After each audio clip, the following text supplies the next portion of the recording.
2.1, West Coast Radio 2, the Gambia's news authority. I am told that this man can sustain a conversation of 10 hours and not a single minute of it will be boring. Still on the issue of elections and the outcome of the 2021 elections. Now, for 2026 to happen for the UDP, I suppose you would need electoral reform, because already calls for electoral reform are coming from your end, as well as a new constitution. In terms of electoral reforms, what would you like to see reformed in the way we conduct our elections or go about our elections? To start with, if we're going to have electoral reforms, we don't think it's going to happen because we don't trust this government anymore. But if it's going to happen, I think the starting point would be to have the head of the IEC replaced with somebody consensual. He's going in 2 years' time anyway. He's supposed to. Well, he's supposed we are promised he will go. Well, we've had other promises which were broken before. So, as I said, I'm a doubting Thomas now. You know, so if we going to have reforms, one, he should go. He has lost credibility. Two, replace him with somebody consensual. Somebody. Normally, what happens in these electoral commissions, you have somebody proposed by the different political parties or set of people who are consensual, who everybody believes to be honest, upright, and who will do the right thing. And the president would choose from among those people. That is one thing. The other point, electoral commission itself should be representative of the major political parties in this country. Every political party should have representation on that electoral commission. They usually would set a threshold, say, you know, everybody who has 5% of the votes or 10% or whatever it is in the preceding election would be represented in the electoral commission. So you have a representation in the electoral commission. And that way you have people who would be speaking for all the parties, and there would be a sound, healthy debate at the IEC. Not a monologue from a set of people who are appointed by somebody and whose fate depends on that person staying in power. We would also see a situation where the IEC will be compelled to declare the results polling station by polling station in the final results, not have an amalgamated result, and we don't know what is being done anywhere. So all of those things are reforms that should take place. The electoral register should be cleaned up. We do know, all of us, and we highlighted all of these cases in all of these different fraud cases in our election petition. A number of people, Peter, were registered before the beginning of the registration in different stations. So say the registration starts at 8 o'clock. Yeah. People were registered at 7 o'clock, 6:45, 6:30, before the election registration was open. Where and how? Exactly. Exactly. And people were registered after 6 p.m. Registration stopped at 5 o'clock. So some people would be there because they were in line by 5 o'clock, so they would vote until maybe 5:15, 5:30. So they would be registered at 5:15, 5:30. But people were registered after 8 p.m., right? Really? Yeah. And you knew about this? We have all of the data. That's what we put in our petition, election petition. People were registered outside the period of the registration as well. And we had cases where you had 15 people, 20 people being registered in 1 minute. Exactly. You seem shocked, but that is it. That's what happened to us too. That's practically impossible. That means, what does that mean? That people were registered before, and all of a sudden, their data was uploaded into the system. That's how you can do it in a minute. Okay. So they were registered before somewhere, and their data was uploaded into the electoral register at one point. So you can upload 15, 20 people in a minute. Yeah, even a million. Otherwise, how do you register 15 people in a minute? So you had all of these weird cases, right? So we put all of that together. We did our best to get as many of those cases to show that here there have been massive cases of fraud. And they didn't examine our petition. Well, we praise our judiciary. Would you suggest that something, at least on this occasion, went wrong with the judiciary? The judiciary is doing a good job in general. I told you at the beginning of my career, I had Mr. Sanjalo and J.B. Langley moved me to the Senegambia Confederation. He probably even has forgotten about that even. Well, he'll be happy but a good thing, when you do a good thing, people remember it and people say it. Yes. So I have enormous respect for him. Okay. But that does not mean that when we're talking about the Gambia and something goes wrong, I would not call it out. I will. Something went wrong at the Supreme Court for our election petition. I have enormous respect for that gentleman. His wife was my classmate in Gambia High School as well, and we went to France together. So I have enormous respect for them. And a number of good people in our judiciary who are no longer the mercenary judges we had before. Yes. But that does not stop things going wrong at certain times. And when those cases happen, we need to call it out. Again, we are not against any particular person or any institution. We need to call out the wrong things that happen so that we correct them. If we don't, we gradually bring in impunity into the system again. And that's what was. It's almost coming up to 1:30. As I said earlier on, the biggest issue right now is this asset recycling thing. But when a friend asked me, which of the Lamin Mannehs I was going to host this morning, I also tried to ask people who know you just about your time at the African Development Bank. And I was told that you were instrumental in the creation of Africa50. I was. Suddenly, Africa50 has become very popular in this country. Some of us didn't know Africa50 before until Sidi Keita gave out this interview and Africa50 popped up. And we started reading up on Africa50. Right. And somebody told me that actually you were one of the people who engineered the creation of Africa50. Tell me about that. Africa50 was set up in 2012. But before that, African Development Bank had developed its, I was in the Regional Integration and Trade Department. Our department came up with the Africa's Regional Integration Strategy.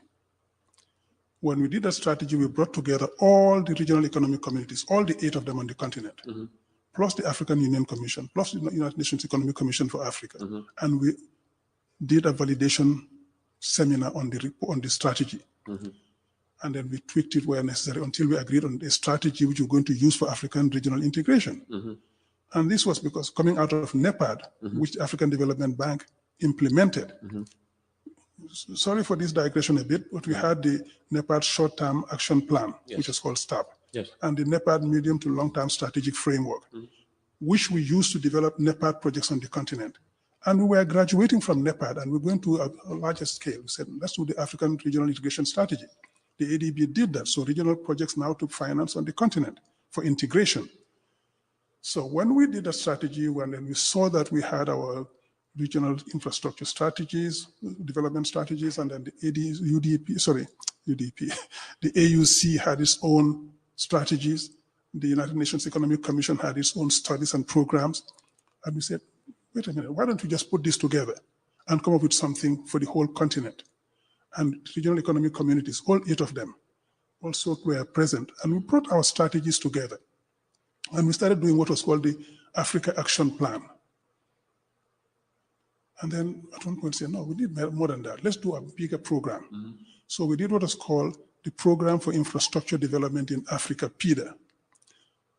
When we did that, I was in Addis almost every month, Addis Ababa, because when you have those kind of programs, you have to have the AU to buy it and then promote it and sell it. So for that to happen, you go to the Permanent Representatives Committee meetings, that's the ambassadors. That is the entry point. So you sell it to those people, after the senior officials and the institutions meet and we adopt something, you go to those people, you sell it to them. And they will take it now to the Council of Ministers. And the Council of Ministers will take it to the Summit of Heads of State. And that's how you get these things approved. We did all that groundwork and had PIDA in the end adopted. Once PIDA, that's the Program for Infrastructure Development, was adopted, now we said, okay, here are the huge infrastructure deficits for the continent. ADB alone cannot in any way finance that. We will lead the work on it. We will bring in other partners, but we need to have more facilities to do this. So that's how we ended up creating Africa50. For your information, Peter, the first concept note of Africa50, a gentleman called Alassane Ba, who was at the ADB, is retired to now, is in Abidjan, a Mauritanian. Gambian or Senegalese? Mauritanian. Mauritanian. Yes. Oh, they have Alassane Ba? Yes. A very fine gentleman for that matter. Alassane and I wrote the first concept note of Africa50. And then it went on to other stages and we worked on it and we came with Africa50. I was in Nairobi at the time at the ADB office in Nairobi, and he was head of Shelter Afrique, but he was an ADB staff who was seconded to Health Shelter Afrique. We did these things and we prepared Africa50 because we needed an infrastructure financing, development and financing arm that would bring in the private sector into one framework to be able to produce more funding for infrastructure. The ADB has basically three windows. We have the ADB window, which is a bit more expensive for middle-income countries, about 10 or so on the continent. We have the ADF window, which is the concessional window, which provides funding for most of African countries. And then we have the private sector window, which provides funding at a higher rate for private sector endeavors. And a few Gambians did benefit from that. So we do that. So these are the three windows at the ADB. Then we have the other trust funds. You had the Nigeria Trust Fund. We had about 40 trust funds from all over the world. Saudi, Japanese, Indian, Chinese, name it, we had all of them. So those finance other initiatives on the continent, but these are smaller initiatives, smaller amounts of money. Africa50 was supposed to help now crowd in private sector funding to be able to provide more funding for projects on the continent, what at a higher rate of interest for countries that can afford it. So essentially, what are we looking at here? Essentially, the middle-income countries, but the other countries can come in. So Africa50 has two arms as well: a preparation arm, project preparation arm, which prepares projects for funding, and a financing arm, which finances the projects. So this is what we have in Africa50. When it started, that Alassane Ba I mentioned to you, he became the first acting CEO of Africa50.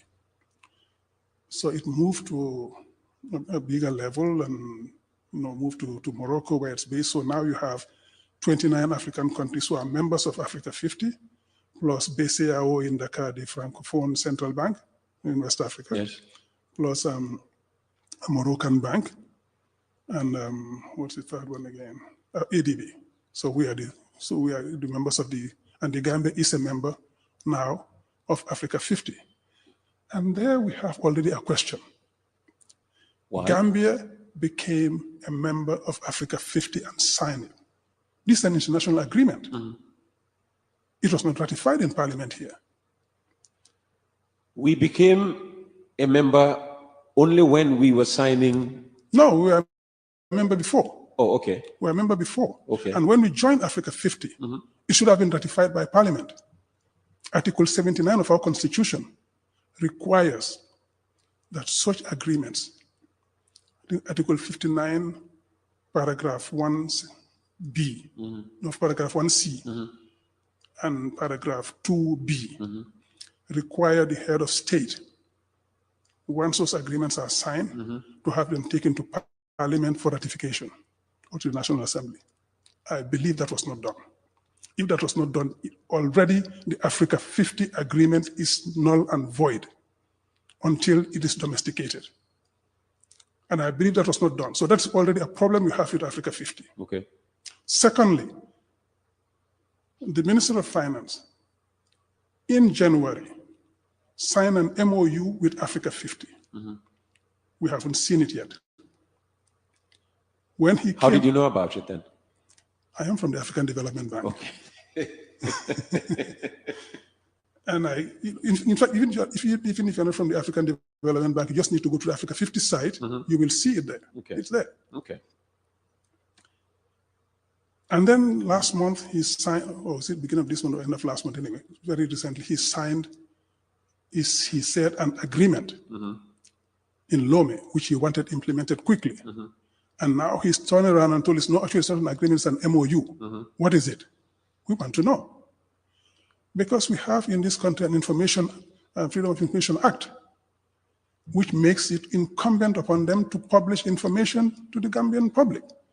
But beyond that, and more importantly, this concerns our money.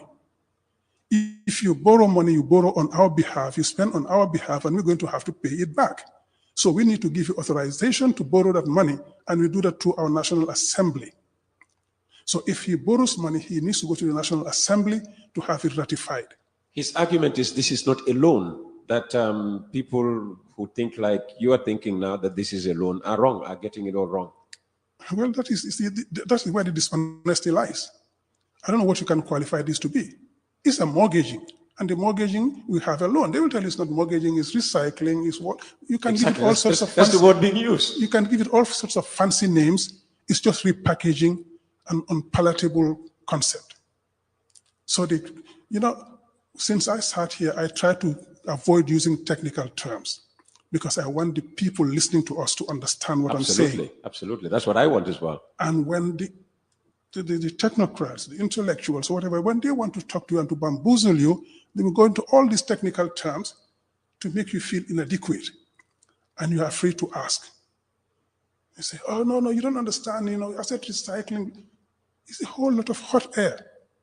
If you know your stuff and you're going to sell it to me, give it to me in a language that I can understand so that I know whether I agree with you or not.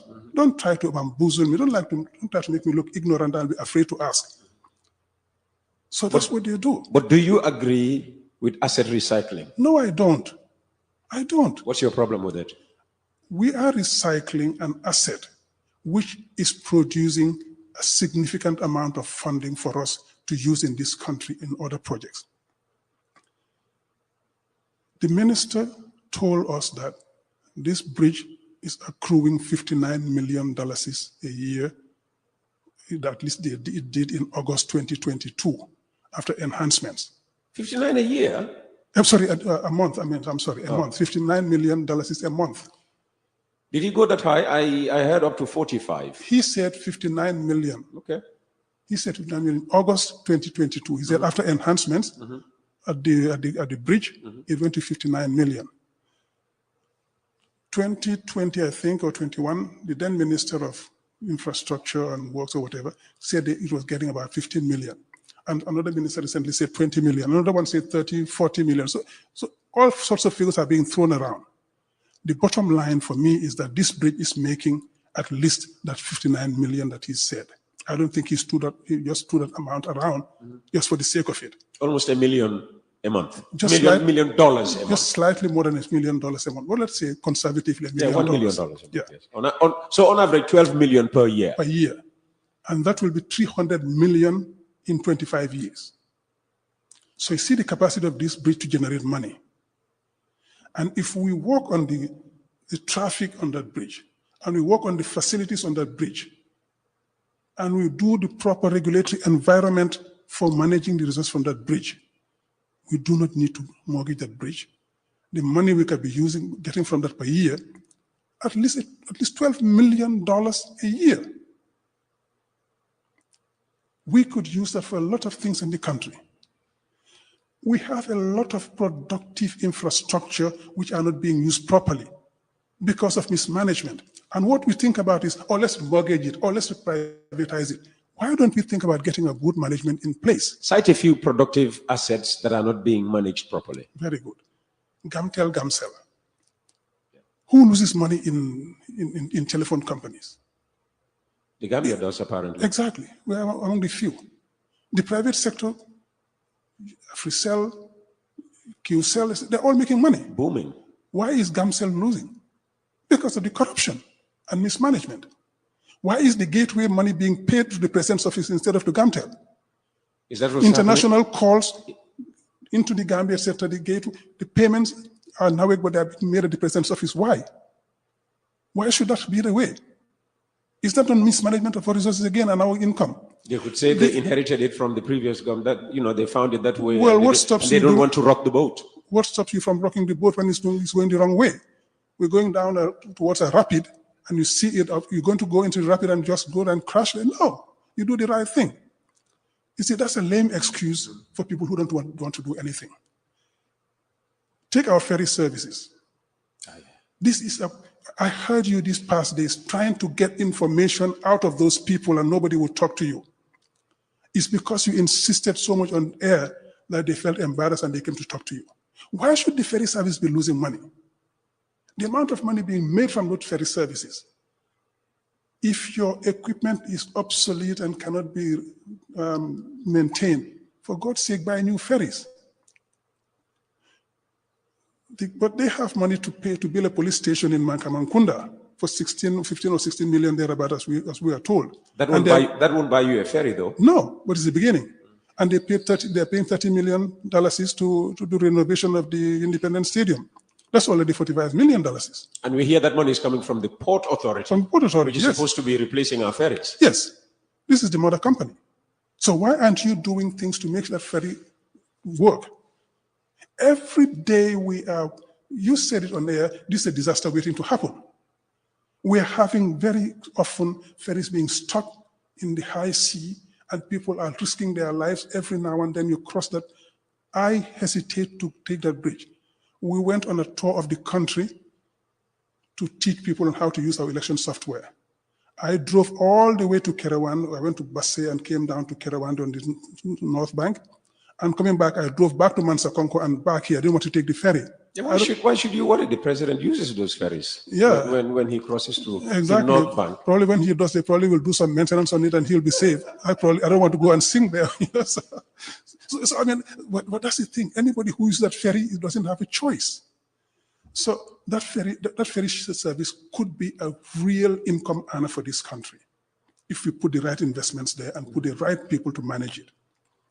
I heard the gentleman here tell you that the ferry service takes up about 87% of their 85%, okay, of their income. Yeah, that's an indictment on him and the. That's only on salaries. Yes, the salaries take up 85% of your income. That's an indictment. That means you are running a very poor service. You are supposed to be able to have efficiencies built into the system. Your salary should never be more than 33% of your income at most. What is happening there that salaries are taking up 85%? Why? Why is the money leaking? Somebody texted in saying that a security guard at the ferry service earns more than a police commissioner. I heard that, yes. That was shocking. Yeah, that's extremely shocking. If there's any truth to that, that's extremely shocking. We have a big problem. That shouldn't happen. Sorry, I don't know how these calls are coming through. It's all right. It's all right. That shouldn't happen. So if you are going to run that sort of service, you've got to streamline the salaries with the rest of the country. But just going back to the attractiveness or lack of certain assets that could have gone into recycling. Syndicator's explanation when I spoke to him was nobody would be interested in a loss-making asset. They want an asset that makes money, so they give you their money, upfront. You use it for whatever immediate need you have, so that they are certain that if they take this asset, they will recover their money. It makes sense, doesn't it? It does make sense, but what is the problem here? Two things.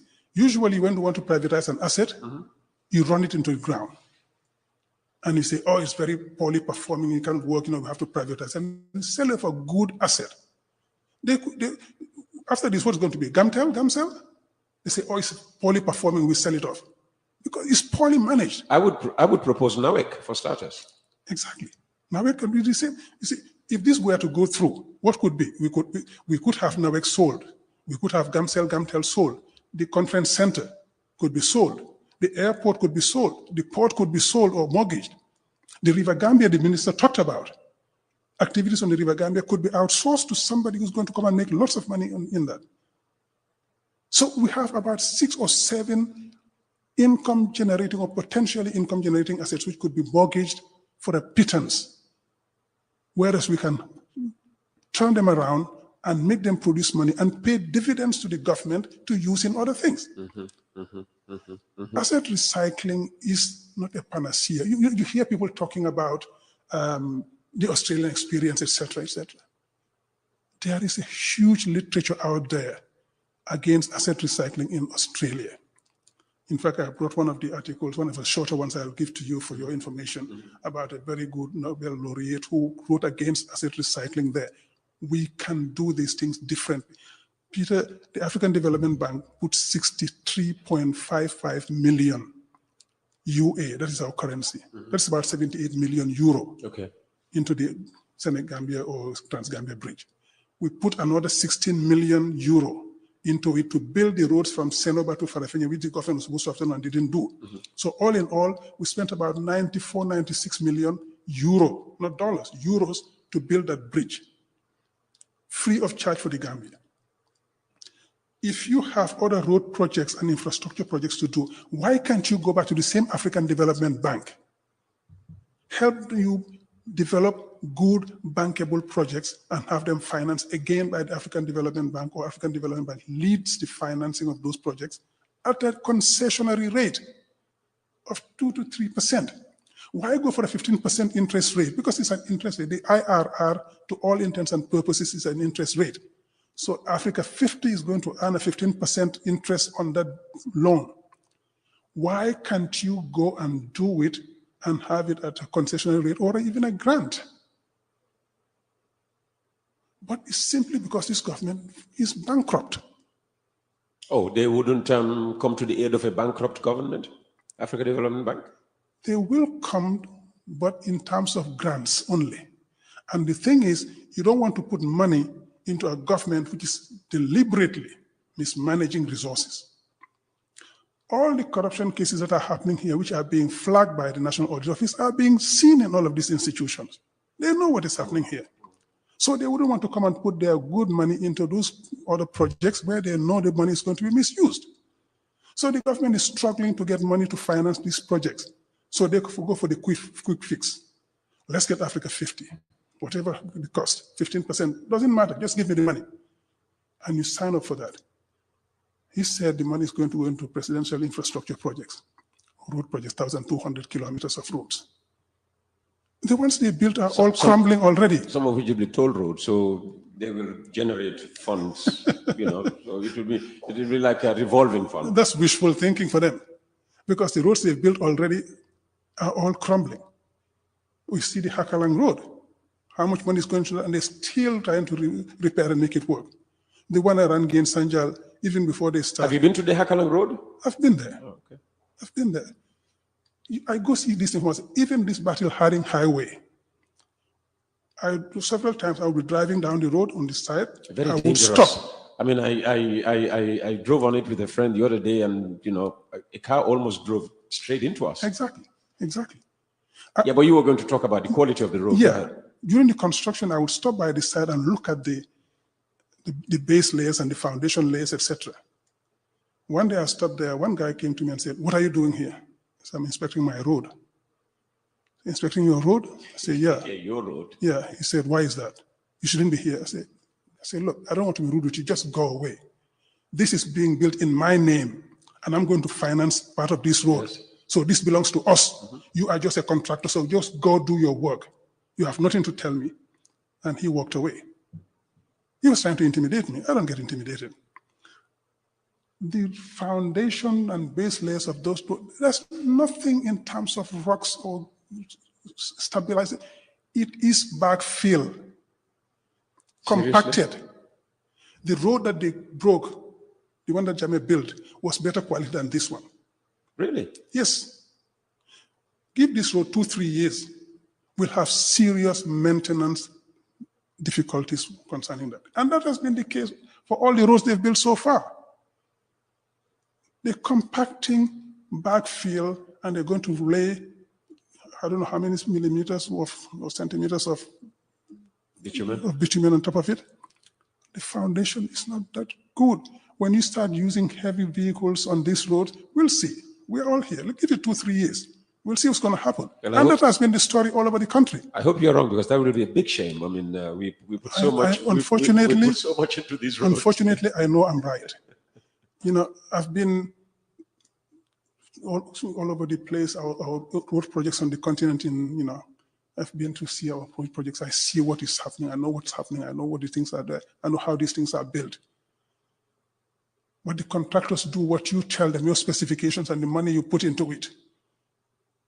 These things would have been much better. When you build a road of this caliber, it's supposed to last. If you don't, you're creating a huge liability for the generations to come. Foreign affairs is your mandate at the UDP. We'll talk about that in a minute, but I have a text message for you. Ask Mr. Manneh how UDP lawyers failed to put up a solid case at the Supreme Court, which led to their petition being thrown out. How did you fail to put up a solid case, given the number of lawyers in the party and people with, legal backgrounds like yourself? You studied law. Yes. Our case was strong. Our case was thrown out on a technicality, not because of the legal flaws in our petition. It was thrown out for a technicality. The case was not examined. If the technicality had not been invoked to throw out our case and the case had been examined and we lost, you would have said, how come your lawyers didn't put up a good fight? But the case wasn't even examined. It was thrown out for a technicality. We have good lawyers and they did a good job. Hello, Mr. Gomez. The opposition in this country should learn from the oppositions in Senegal, Nigeria, and Ghana. Governments in those countries are exposed by the opposition whenever government officials are involved in corruption. In Ghana, a female minister resigned yesterday because she kept over $1 million in her house. The minister was also arrested. It was the opposition who pushed for it. The opposition, the world over, oppose and hold the government to account. He's suggesting that that's not happening here. I do agree to a certain extent. It's not happening as much as it should. So what will it take for the opposition to be more forceful, for want of a better word, forceful without being, physically harming? Yes, we were being a little more, shall I say, conciliatory, because we have this small country and we want to help the government do the right thing. If we put too much emphasis on all that was going wrong, we probably might end up driving away the donors. So we were trying to do our best to raise these issues, but not in a forceful way which will drive donors away. This Africa50 deal, for example, we are putting up a fight for it. Africa50 is listening. And they probably will not go ahead with this anymore because they will not disperse a cent before it is ratified. That will be bad for the country. I mean, you would have denied us 100 million. 100 million, which is going to be wasted. If we get that 100 million, it's not going to go into roads. Peter, this country, we currently owe about $3.1 billion in domestic debt for this year alone. The payments I'm talking about, not the entire amount. The entire amount is about 41 billion. The payments due this year about 3.1 billion. And we have to pay for that. They don't have the money. Is that what they were going to use this for, perhaps, you think? It is a possibility. Because what they do now is they roll over the T-bills and the bonds, etc., to be able to pay for other ones. So you dig a hole to fill another hole. So this money, part of it could have gone into that. We don't know. We don't know, but they have to prove to us that they won't do it because we don't trust them anymore. So part of it will go into bad infrastructure again, which is going to create a huge liability, etc. So if this money doesn't come, it is a blessing for us, not any loss. We should do the infrastructure projects the right way. Cheap concessional loans or grants, not expensive money that's going to get lost down the drain somewhere. Another text message. Peter, I'm sorry to say, but the Gambia is a failed state. People may have different meanings, but the government has failed because of corruption. This gentleman knows what he is talking about. That would be taking it too far. Failed state. No, we are definitely not. No, it's not. It's not. It's unfortunate. It's sad for the Gambian to sit and recognize that. Peter, when you have every sector of government embroiled in massive corruption, and the state is doing nothing about that, what are you creating? Huge impunity, which is going to get other people to do the same thing. And the president is sitting there seeing that. People tell you, oh, it's not the president, it's people around him. Come on, let's be serious. He is the one who was supposedly elected. I said supposedly for a reason. He was supposedly. I almost asked, how do you mean supposedly? He was elected, wasn't he? With 52% of the vote. No, that was electoral fraud. But I think he is there. He is there. He is there now, so he's supposed to do the right thing for this country. If he does, he might have stood a chance of being re-elected, in 2026.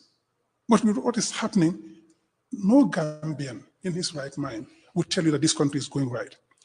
Everything in this country is extremely expensive and getting out of reach for the country. If you want to develop a country, you put in place the facilities and the environment, enabling environment to do the work. Nothing is being done here. What do we have in the Gambia today? Nothing. We import everything, starting with our food. And it's getting more and more expensive when we can produce what we eat here. If we develop the agricultural sector, Peter, we do not need to spend $150 million on importing rice and oil. We can produce that rice here. We can produce the oil here. Saro is crumbling. That was an investment to produce oil, to produce all sorts of things. So the country is crumbling, it's going useless. We can do that. The money the AdB and other people invested in Jahali, Pachar, and the rest is going to waste. I may not have enough time left. Yeah. As I said, your forte is foreign affairs and the diaspora. What do you think about the Gambia's current policy on foreign affairs and Gambians in the diaspora? We have a whole ministry dedicated to that. It's a disgrace. Putting it bluntly, it's a disgrace. What's not working for you? Foreign affairs has become a dumping ground for failed politicians. Most of the people appointed to our diplomatic missions are people who failed abysmally in politics here, who have been discredited and who have lost elections, etc. So you dump them into the foreign service to do what? To continue the same wrongdoings they were doing here. No wonder we have the frauds we are having right now. No wonder the Gambia's name is getting. We had a very good reputation under Sir Dawda. We were being called everywhere to mediate, even the Iran-Iraq conflict, for people who are old enough to remember that. Sir Dawda was the mediator, etc. We had a standing. We have wonderful diplomats in this country. The Siddharth Jobs, the Bunjaks, the Faisise, Kemis and Jammeh, Bemba Tambi, just name them, Tamsia Diab. There are a host of them. Yes. Who could have been doing great job out there, but they refused. They called them back because they said, oh, they are UDP sympathizers. These people are working for a government, not for a party. This perception that anybody who is an intellectual outside this country, in the diaspora, is opposition and a member of the UDP per se, where has that come from? It comes from the fact that even within the Gambia, anybody who speaks truth to power, anybody who says the truth is supposed to be UDP. We take it as a badge of honor. The people out there in the diaspora, the intellectuals and everybody, they don't even allow them the right to vote in their own country. How do you feel about that? I feel terrible about it. These people... Could anything be done? Of course. And how soon? It could be done tomorrow. Really? You need to register them and allow them to vote. The amount of people, the amount of money the diaspora brings into the country each year is more than the foreign direct investment. Yeah, no question about that. So why would you antagonize that group of people? Why would you refuse them their rights? They are Gambians. Even if they are not bringing a cent into the country, they are Gambians. You cannot disenfranchise them because you have a different political leaning with them. That's wrong. I would not try to disenfranchise any NPP supporter or any other party because they don't see the things the way I do. That is democracy. We're supposed to compete on ideas, put ideas on the table. As I keep saying, I have nothing against these people. I have something against their ideas and what they are doing to my country. I am angry when I see them destroying my country and we cannot do anything about it for the next 3 years. I get angry. And do they have anything against you and the opposition and the UDP per se? Oh, they certainly have a lot against me because they know I tell them the truth. So they don't want to hear anybody telling the truth, anybody who is trying to inform the Gambians about what is happening. That is horrible for them. They don't want to hear that. If they could, they would silence me. And of course, there was a time when you and your colleagues were involved in what I call a diplomatic charm offensive, where you went around and visited certain diplomatic missions. Oh, yes. I mean, what were you telling them? You see, when I was appointed Deputy Secretary for External Affairs and the Diaspora in Janjambure, I sat with my party leader and a few other people and said, I want us to go on a diplomatic offensive to build bridges with the diplomatic community because we're a government in waiting. You build those bridges, you go to them, you show them what you intend to do for this country and how you intend to do it. And get them to understand, even before you come to power, what your vision is for this country. So that when you come to power, because when the UDP comes to power, I never say if, it's when. All morning you've been saying when. Yes. When the UDP comes to power, we will have to do exactly what we did in 2017, go on the rounds again, do the roundtable conferences and have debt forgiveness, and we will have to do that. Because this country is so indebted, we will not be able to pay that money back. $101 billion is what we owe. $1.6 billion. We won't be able to pay that back and do development projects. So we'll have to go on that round, those rounds again. To do that, you better be already in good terms with those diplomats and their countries, so they know what you stand for, they know what you're advocating for. So when you get there, you can negotiate better with them. They already know you. Name recognition counts in this kind of situations.